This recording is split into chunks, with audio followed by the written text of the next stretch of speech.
Bonjour, bonjour à toutes et à tous. Nous avons le plaisir aujourd'hui d'accueillir dans le cadre du webinaire une nouvelle normalité pour la culture, les médias et la communication avec un grand point d'interrogation organisé dans le cadre de la 6e édition de la Semaine Arts et Médias.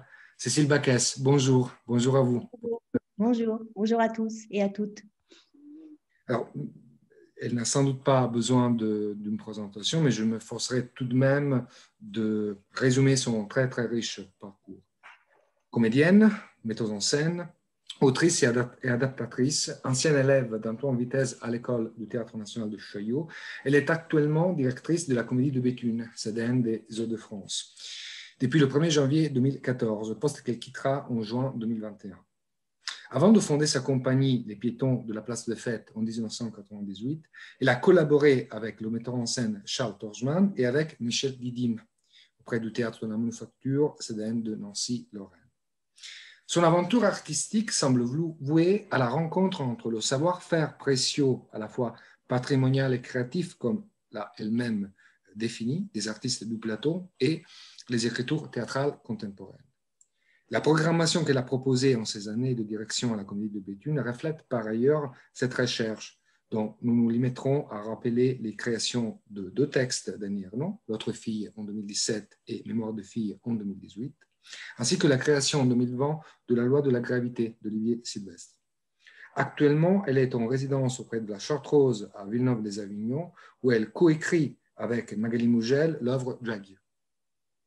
Nombreuses autres seraient les créations à mentionner, mais je tiens à souligner qu'elle est aussi l'autrice d'une intéressante et bien construite anthologie du théâtre français du XXe siècle, sous le titre « Écrire le théâtre de son temps », édité par Gallimard en 2011. Bon, je tiens là, encore une fois, vraiment de tout cœur à vous remercier d'être là. Je me limiterai vraiment à expliquer très brièvement le protocole de cet entretien, qui en réalité se structure sur une présentation de 3 questions, 3 questionnements, 3 problématiques à partir desquelles je vous laisserai réagir. L'idée, c'est vraiment de vous donner la parole, de donner la parole à nos invités. Très bien. Alors, merci encore une fois, d'autant plus que vous êtes en ce moment dans une période de résidence que l'on peut imaginer très intense. Nous voudrions, en premier lieu, vous interroger au sujet des actions concrètes que vous avez coordonnées au sein de la Comédie de Béthune en cette période de crise sanitaire et de fermeture des lieux culturels. Ensuite, c'est votre propre pratique artistique qui nous importe le plus, aussi bien que votre avis sur les perspectives d'évolution de la pratique théâtrale déclenchée par cette crise pandémique. En dernier lieu, nous aimerions aussi vous interroger, si vous le souhaitez, sur votre propre ressenti quant à l'attitude de votre ministère de tutelle durant cette crise, mais également vous demander si vous croyez que cette situation tout à fait inédite modifiera le rapport entre les pouvoirs publics et le monde du théâtre et du spectacle vivant.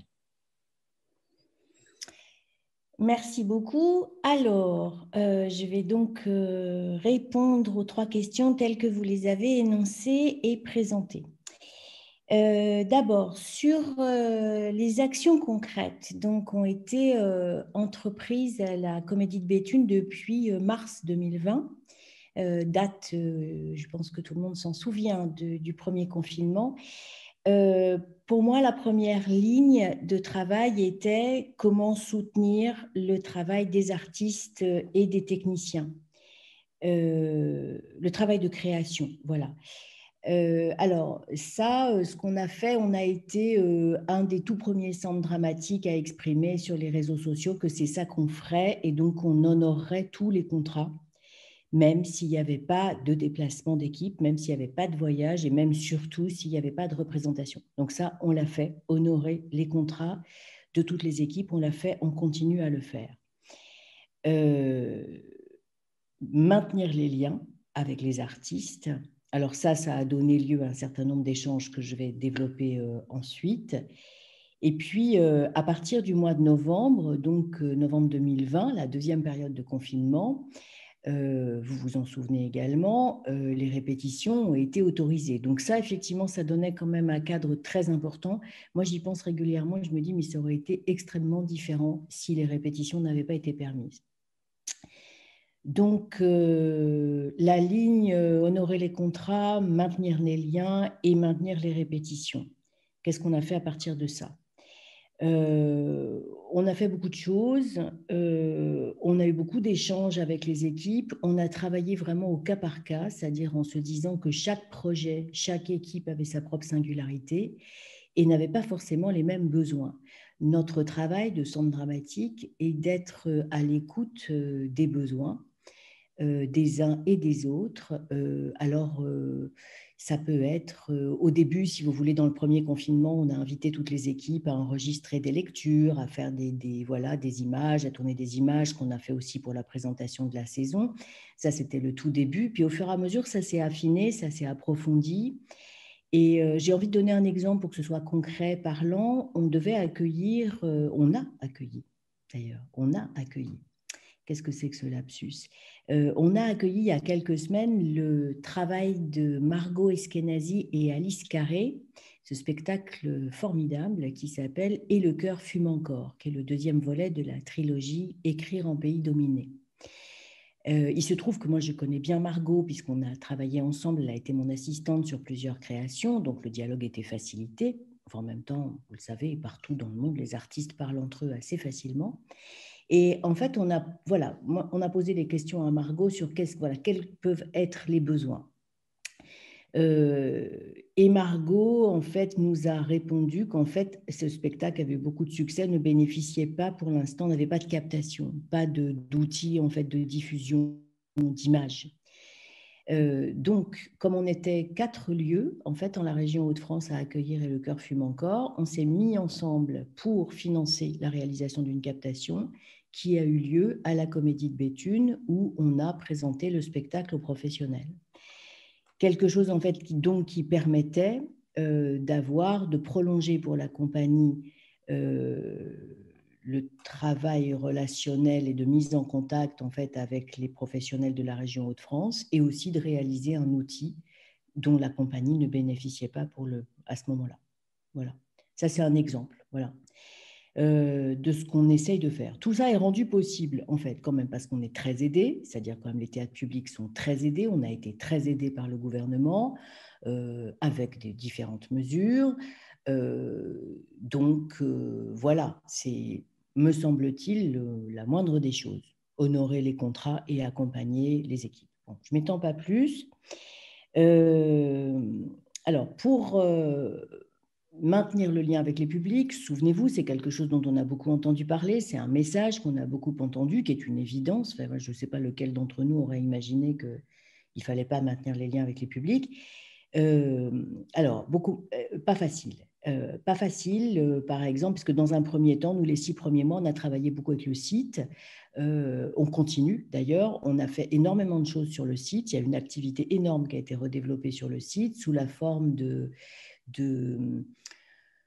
petits morceaux de vidéo ou de lectures enregistrées, des contenus audio, des contenus vidéo qui ont été faits avec les artistes, qui ont été faits avec l'équipe, voilà, il y a vraiment beaucoup de choses. Donc moi, je vous incite à aller voir sur le site de la Comédie tout ce qui se passe. Il se passe beaucoup de choses. Mais, il y a un mais, on n'est pas sûr en fait que ça concerne et que ça s'adresse à l'ensemble de notre public. Alors après, qu'est-ce que ça veut dire, l'ensemble de notre public? C'est un public très diversifié. C'est un travail moi, que j'ai mené depuis mon arrivée, diversifier le public en termes d'âge, en termes d'horizons sociaux, en termes de relations à la chose théâtre.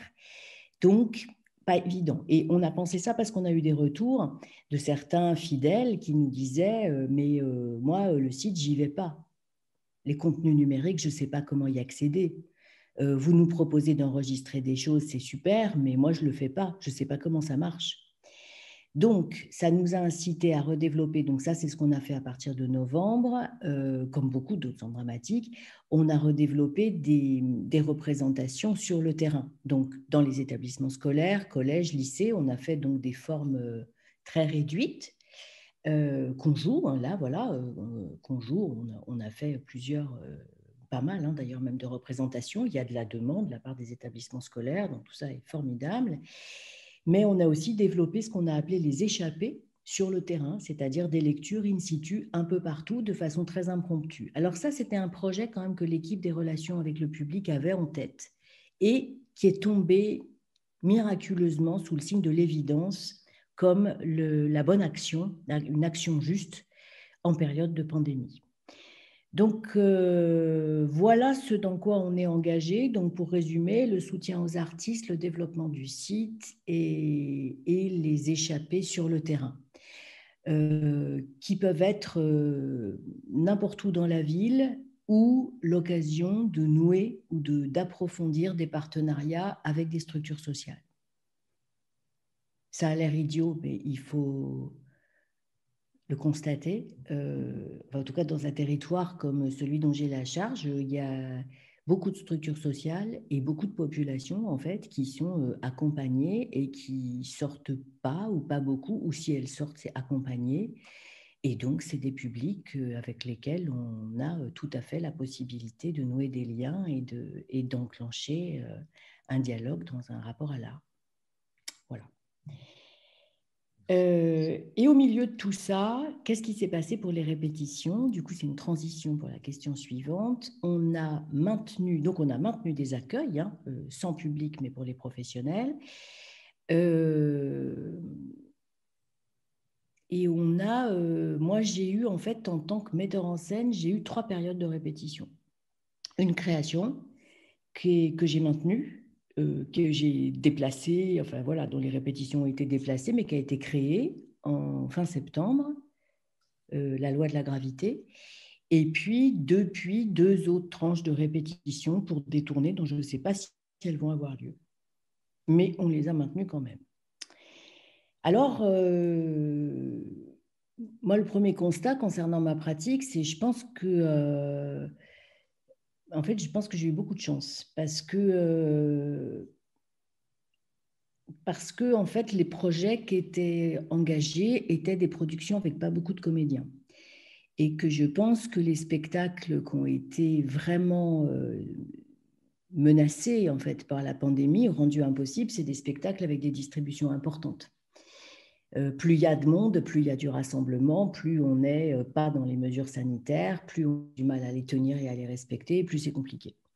En revanche, sur une toute petite équipe et un plateau où il y a, en l'occurrence, 3 pour la loi de la gravité, 5 pour Mémoire de fille et 1 pour l'autre fille, ça va. Voilà. Alors, ce que ça provoque, je ne sais pas ce que ça va provoquer, mais moi, ce que je constate, c'est qu'il y a quand même un rapport à la distance, de fait. C'est-à-dire que, bon, il y a non seulement les corps peuvent pas se toucher, et ça, je pense que même s'il y a si vous voulez, s'il y a des équipes et des artistes qui le font dans un esprit de désobéissance, enfin, qui se disent, là, c'est pas grave, on le fait quand même parce que l'art le demande, moi, je me demande si ça va pas influer quand même, ça. Vous voyez, dans la distance entre les corps. C'est une question esthétique qu'il faudra observer, je pense, dans les années qui viennent, c'est parce que ça peut, enfin voilà, ça va probablement modifier quelque chose, je pense. De la distance entre les corps, de la façon du coup, peut-être que si ça se touche, il y aura d'autres réseaux de nécessité qui vont apparaître, je ne sais pas. On est dans une société de pandémie de toute façon. Et donc l'art va être impacté, enfin, il l'est déjà. Voilà, moi, ce que je peux voir. L'autre chose dont j'ai envie de parler, évidemment, ça concerne les contenus numériques, parce que c'est quand même une grande question, c'est-à-dire que cette pandémie, elle pose quand même elle repose en fait une question qui se pose déjà depuis plusieurs années, c'est-à-dire que voilà, comment on conserve en fait. La première chose pour moi, c'est un souci d'archivage, comment on conserve des traces et la mémoire de tous les spectacles qui sont faits. C'est vrai qu'il y a pas mal de réticences en fait dans la profession. Moi personnellement, je ne comprends pas très bien pourquoi, parce que je ne comprends pas très bien pourquoi. Voilà. Parce que archiver, avoir une captation d'archives, ne serait-ce que quand on reprend un spectacle, par exemple, à 1 an d'écart, c'est quand même extrêmement pratique d'avoir une trace vidéo pour tout le monde, pour les artistes, pour les techniciens, pour les régisseurs, pour éventuellement les comédiens ou les comédiennes qui sont amenés à reprendre des rôles. Et pour le metteur en scène, je peux vous assurer que c'est super pratique d'avoir une trace vidéo quand on a effectivement un comédien ou une comédienne à guider dans le remplacement d'un rôle. Même si on réinvente des choses, on a quand même une base. Donc voilà, déjà sur le souci d'archivage, ça réactive cette question-là. Même si je pense qu'en gros, spectacle après spectacle, en gros, dans le réseau du théâtre public, on le fait. Voilà. Mais moi, par exemple, ça m'est arrivé récemment sur L'autre fille, qui à la création était un spectacle extrêmement crépusculaire, enfin qu'il est toujours d'ailleurs. Je me suis dit, mais ça n'a aucun sens de le filmer, ça va rien donner, ça va être tout noir, ça va être dans la pénombre. Donc, pour les teasers et les objets de diffusion du spectacle, en fait, on a travaillé avec des photos et de la voix off. On a travaillé une autre forme. Mais on a quand même fait une captation d'archivage sur laquelle on ne voit rien. Mais bon, on l'a fait. On voit peu de choses. Alors évidemment, pour moi, il y a quand même au-delà de l'archivage, il y a quand même la question du théâtre filmé qui se pose parce que c'est évident, alors que évidemment, le premier constat, c'est rien ne peut remplacer une représentation. Et ça, c'est quelque chose qui est important à poser et important à faire entendre. C'est irremplaçable en fait. On ne peut pas, même avec 18 caméras et le réalisateur ou la réalisatrice le plus talentueuse du monde, on ne rend pas compte de ce que c'est le phénomène théâtre. Le phénomène théâtre, c'est de l'émotion collective. C'est des gens qui sont ensemble et ils sont ensemble en vrai. Ceci étant posé, qu'est-ce qu'on peut... Moi, je crois qu'on peut quand même imaginer des choses autour. Et en termes de relation avec le public et de conquête des publics, on peut quand même se dire qu'il s'agit de tracer un chemin qui amène un spectateur qui s'ignore jusqu'à la représentation.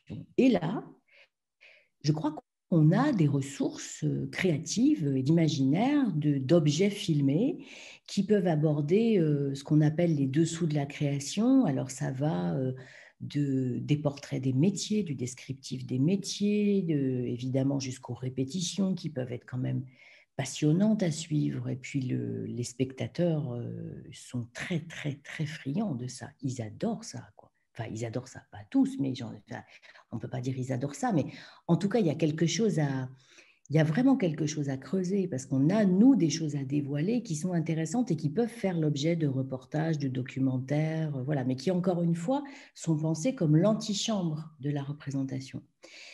Évidemment, j'ai envie de prendre comme exemple tout ce qu'a fait la Comédie Française depuis le début du premier confinement, qui est absolument exemplaire. Moi, j'y vais très régulièrement sur leur chaîne, je vais voir ce qui se passe, je trouve qu'il y a des choses absolument formidables. Il y a aussi des formes qui s'inventent, parce que finalement, cette forme de théâtre à la table, elle est... Bah, évidemment, nous, on la connaît, parce que c'est quelque chose qui fait partie de la réalité de notre métier, mais dire, eh ben, on en fait une forme spectaculaire, en tout cas visible par d'autres, c'est vraiment une belle invention. Donc moi, j'ai envie de penser, voilà comment je réfléchis les choses. Je crois qu'on a des possibilités devant nous et en revanche, je crois que là où il faut vraiment rien lâcher, c'est sur le maintien de la représentation en tant que telle. Et là-dessus, on a une responsabilité. Enfin, on en a partout, c'est-à-dire dans le soutien aux artistes, moi en tant que directrice de centre dramatique, j'ai une responsabilité professionnelle et je l'exerce, et sur cette question des ressources numériques, audiovisuelles, de l'image et du son au service du processus théâtre, on a collectivement une responsabilité parce qu'on sait très bien qu'on est les mieux placés en fait pour parler de nos besoins. Les spectateurs aussi d'ailleurs, certains spectateurs, moi j'ai des conversations avec des spectateurs qui sont tout à fait, qui vont dans ce sens, qui expriment à la fois leur manque, leur passion, voilà, leur passion, leur goût, leurs habitudes du théâtre, et qui sont tout à fait convaincus par l'idée qu'on peut regarder sur un site ou sur une chaîne de télévision un objet qui concerne le théâtre sans que ce soit forcément un spectacle. Mais la question, c'est qu'il faut aussi parler à des personnes qui n'ont pas d'habitude du théâtre. Et c'est là qu'il faut qu'on soit présent, parce que sinon, effectivement, on a entendu déjà des gens qui ont des responsabilités au sein du gouvernement, pas au ministère de la Culture, mais effectivement, il y a eu des propos parfois un peu troublants, disant, mais enfin, c'est pas un problème, le théâtre, il n'y a qu'à le filmer et puis on le regardera sur Internet. Non. Et les concerts debout non plus. Enfin, du coup, j'extrapole en me permettant de parler de quelque chose qui n'est pas mon métier, mais qui, moi, comme spectatrice, moi, non, je ne regarde pas des concerts debout. Non, non, non, j'y vais. Enfin, quand c'est possible. Quand c'est possible, j'y vais. Quand c'est pas possible, en temps de pandémie, j'y vais plus. Mais donc voilà, c'est-à-dire qu'il y a quelque chose en fait du maintien du vivant qui ne doit pas être considéré comme une position conservatrice. Parce que c'est pas de cet ordre-là pour moi. C'est de l'ordre de la poursuite de l'art du théâtre dans sa spécificité. Le théâtre n'est pas un sous-cinéma. Et moi, ça fait longtemps que je pense ça et que je vois qu'il y a toujours à convaincre. Mais c'est aussi le rôle des hommes et des femmes de théâtre. Je pense par exemple à Laurent Terzieff. C'est-à-dire, voilà, Laurent Terzieff a été, et avant Terzieff, il y a eu Copeau, il y a eu Villard, voilà. Et on a besoin que les hommes de théâtre disent voilà ce que c'est notre art et voilà ce qu'il faut préserver. Voilà. Alors bien sûr, il y a des gens qui pensent, qui n'ont aucune relation organique avec le théâtre, qui pensent que ça ne sert à rien, ou qui pensent que c'est mort, ou que le texte est défunt, ou je ne sais quoi. Mais les gens pensent qu'ils veulent. Nous, il faut qu'on soit simplement en responsabilité là-dessus. Du coup, ça m'amène à la dernière question. Est-ce qu'il y aura des modifications de politique culturelle? Je ne sais pas, je ne lis pas dans les boules de cristal, mais je vois quand même que la ministre de la Culture actuelle, Roselyne Bachelot-Narquin, s'interroge, parce que la presse s'en fait l'écho, elle s'interroge sur la possibilité de repenser un modèle culturel en termes territoriaux, en termes sociaux, parce qu'effectivement, c'est une activité qui ne concerne pas la France entière. Et moi, je crois qu'il y a, c'est-à-dire qu'il n'y a pas une réponse simple à cette question, mais c'est une question qui a le mérite d'être posée. Et il me semble qu'on est dans une situation extrêmement propice à l'organisation d'une forme de concertation. Je pense que des états généraux seraient vraiment très bienvenus. Je pense que la pandémie est la possibilité de poser les choses sur la table sous cette forme-là. Alors, je ne sais pas, c'est les états généraux du spectacle vivant, voilà, et de dire, bon, alors, où on en est, qu'est-ce qu'on garde, qu'est-ce qu'il s'agit de préserver, et comment, et aussi qu'est-ce qui n'est pas creusé.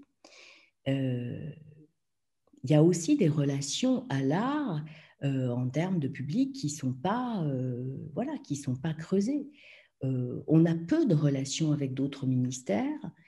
On a des relations avec l'éducation nationale, mais là-dessus, il y a un territoire énorme. Il y a quand même là 2 ans de suite des jeunes gens en lycée, en collège, qui n'auront pas bénéficié de la rencontre avec un spectacle de théâtre. Et ça va avoir des conséquences. Donc ça, dans les relations avec l'éducation nationale, il y a des choses à repenser.